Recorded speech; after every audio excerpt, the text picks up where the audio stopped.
as the third automatic qualifier. Well, there's the lineup for the 7th and final heat of the men's 400 metres.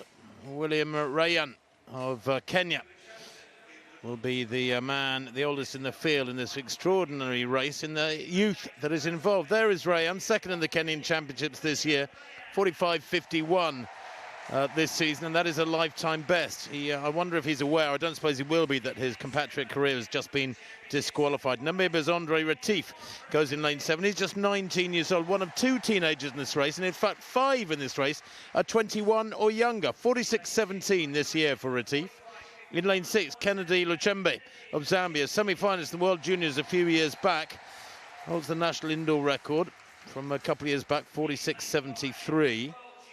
There's the Botswanan Anthony Pasela, world under-20 champion last year. What a talent he is. Still only 20, but over a second slower this year than his personal best from last year. Only 45.6 this year. Edio Musikate of Mozambique, just 17 years old. Nervous moments for him in lane 4. 48.85, his lifetime best this season. Rajan Thirubenthana of Singapore goes in lane 3. Semi-finalist in World Youth back in 2017. That was 4 years ago, 5 years ago. He hasn't really come on since then, only 48.2 this year. And then Jonathan Jones of Barbados goes on the inside. A finalist at the World Championships 10 days ago, 10 or 12 days ago. 8th he was in Eugene, but a tired 46.1 against his lifetime best this season. A national record, 44.4, which he ran back in Lubbock, Texas on the 15th of May. So Pasela of Botswana, world junior champion from last year, but only 6th in his heat in Eugene in a modest 47.3. He's run 45.6 this year, but last year, when a youngster, when a junior, 44.58 when taking that world junior title in Nairobi.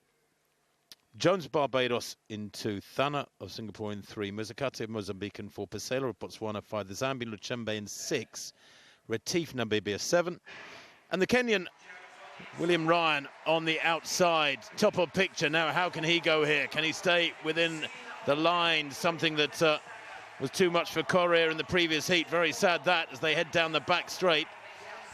Moving really smoothly is Pasela, Anthony Pasela, in that lovely light blue strip of Botswana, 4th from left.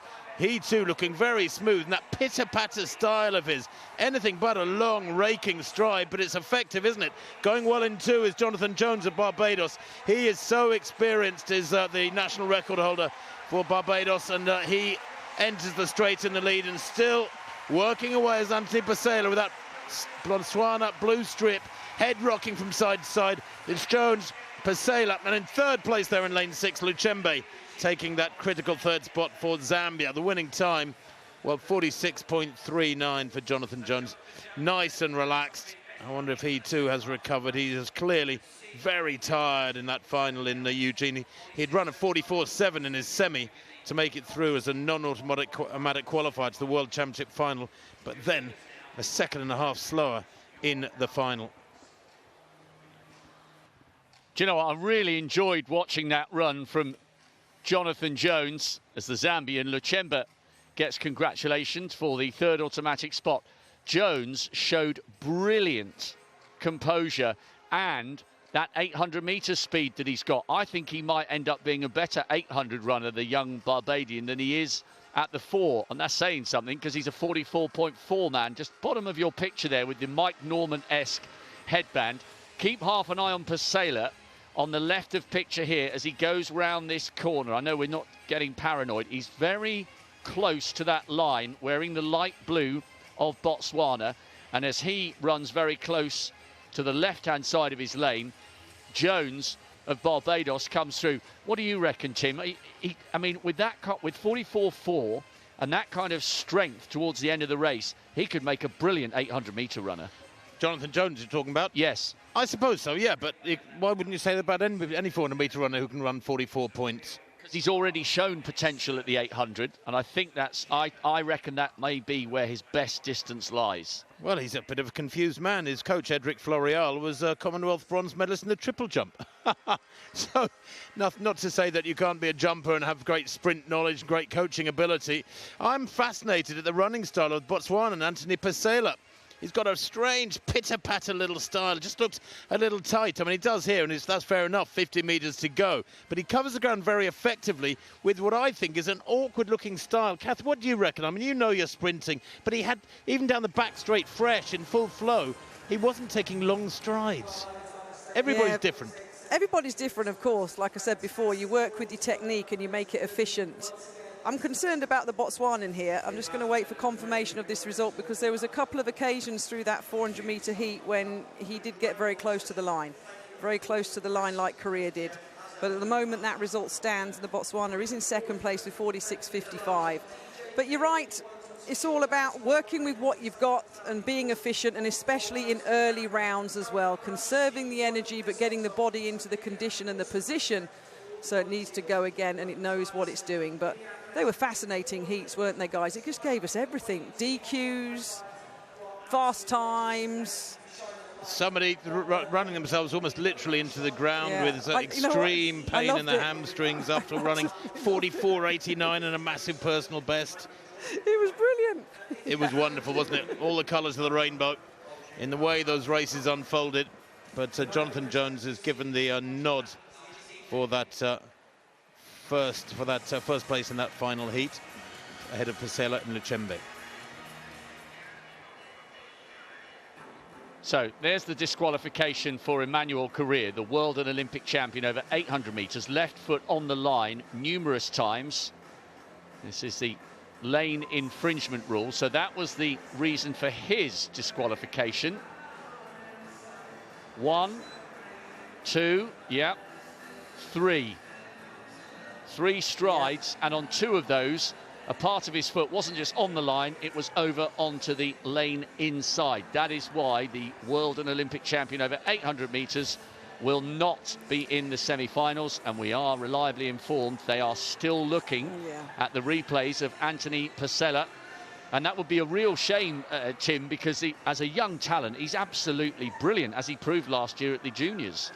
Absolutely. He hasn't had the best of seasons. I mean, his time there, 46.55 in second place in that 7th heat, and he's run 45.6 this year. But as world under-20 champion in Nairobi last year, that was in late August last year, where the Kenyans hosted a wonderful World Under-20 Championships. He came home with gold in 44.58. I mean, that's one of the quickest times outside of the USA for a junior in history. And only 6th in his heat at the World Championships in Eugene in a very modest 47.3. He's run a lot quicker today than he managed at the World Championships. Perhaps he's rounding into form. So you're right, it would be a crying shame if the youngster, the Botswanan, were to be disqualified. At the moment, he's still in second place in our computer system, but the judges we hear are still studying very carefully the video evidence of where the feet were landing for the runners in that 7th heat, and in particular, we understand it might be Pesela who is being looked at, scrutinised very carefully. And these are experienced athletes to a degree. You know, I've got more sympathy with Correa, who's dropping down from 800 metres. But, these are athletes that have run 400 metres before. It is just, in my opinion, and it is my individual opinion, it's a lack of discipline. You have to be aware of where you're running. Of course you do in a lane. And when you are more relaxed in a heat and you're expected to qualify and you're capable of qualifying, part of the brain turns off a little bit more, but you can't allow that to happen.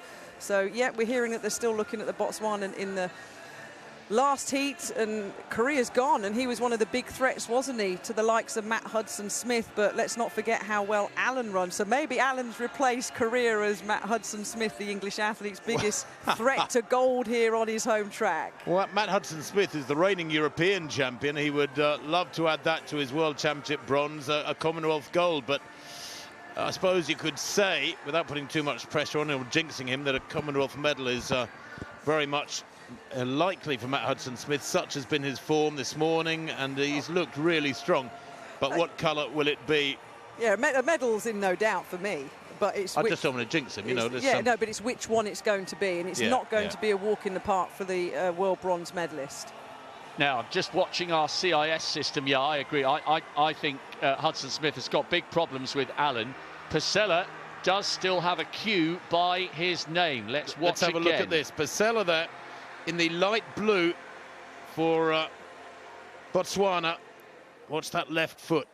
It's the same spot as well. The same spot as Korea, coming into the straight. Here it is. Now watch this. Does that left foot hit the line? I think he's okay. It's very close to the line. Boy, I mean, millimetres from that line. Oh. In fact, that's not a great angle to see it from, because the foot itself was shielding the far side of the foot from whether or not it was touching the line. But the result does stand, thank goodness. The final action of this second morning in Heat 7, Jonathan Jones of Barbados, Botswana's Anthony Pasella of Botswana, and the Zambian Kennedy Luchembe do all go through by right. And the 3 non-automatic qualifiers spots, well, they go to Bok of Namibia. Unofficially, this is Retief of Namibia, who was in that final heat, and Rayan of Kenya. Some good news for the Kenyans at last. Unofficially, we'll wait for that to come through on your screens. But we think those are the 3 non-automatic qualifiers.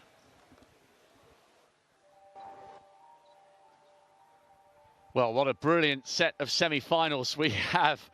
We've certainly been teed up well. Can Samukonga recover from that blistering last 40 metres that have put him into the sub-45 club? If we don't see him again, at least he has broken the magic barrier. Nathan Allen, arguably the most impressive of all the qualifiers. Yes, there'll be a lot more in the tank from Matthew Hudson-Smith, who will be roared by the crowd in the semis and the final. But with that Jamaican performance, he's got his work cut out. Jonathan Jones, brilliant 400-800 runner from Barbados, making it through. And the little cues, a confirmation. Kyle Gale with 46.66 was hanging on as the heats ticked by, and he is rewarded with a place in the semi-finals. Michael Joseph was the man who benefited from Emmanuel Correa's disqualification, because he was 4th and out of it early on after the initial finish of his race.